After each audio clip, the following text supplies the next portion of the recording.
Hello everyone, welcome to Last Day Academy. இன்னைக்கு இந்த வீடியோல என்ன பார்க்க போறோம்னு பாத்தீங்கன்னா exercise 1.1 in 10th mathsல பார்க்க போறோம். போலாமா? A equal to B equal to PQ. அதாவது A வும் PQ தான், B யும் PQ தான். ஓகே? A வும் P and Q தான், B யும் P and Q தான். இப்போ என்ன கண்டுபிடிக்கணும்? A cross B. அதனை first கண்டுபிடிக்கணும். P into Q.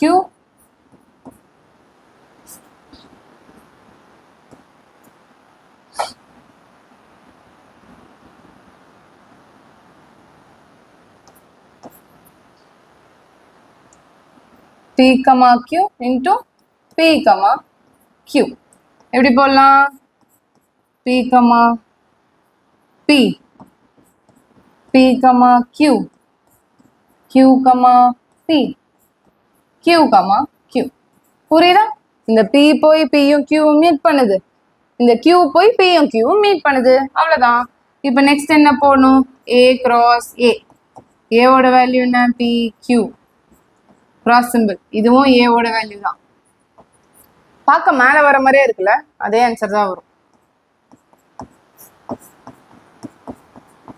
P, P, Q, Q, P, and Q, Q.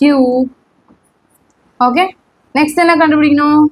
B cross A வந்து கண்டுபிடிக்கணும். B வேல்யூ எழுதிக்கோங்க. P, Q தான். கிராஸ் சிம்பிள் போட்டாச்சு. P, Q தான். இப்போ இதோட ஆன்சர் என்ன வரும்? எல்லாத்துக்கும் ஒரு ஆன்சர் தான்.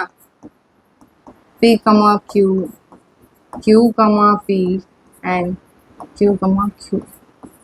எல்லாத்துக்குமே ஒரே ஆன்சர் தானே வருது, அது உங்களுக்கே தெரியுமே. அப்புறம் ஏன் திருப்பி திருப்பி எழுதுறீங்க அப்படின்னா, எல்லாமே டிஃப்ரெண்ட் கொஸ்டினுக்கான வர ஆன்சர், பட் ஆனால் அது சேம் ஆன்சராக வருது. ஸோ நீங்கள் டெஃபினட்டாக அது எழுதி தான் வரும். ஓகே, எல்லாத்துக்குமே ஒரே வேல்யூ தான் வராலுமே சம் எந்த அளவுக்கு ப்ராக்டிஸ் பண்ணுறோமோ அந்த அளவுக்கு ஈஸியாக இருக்கும் சம்ஸ். Okay, thank you.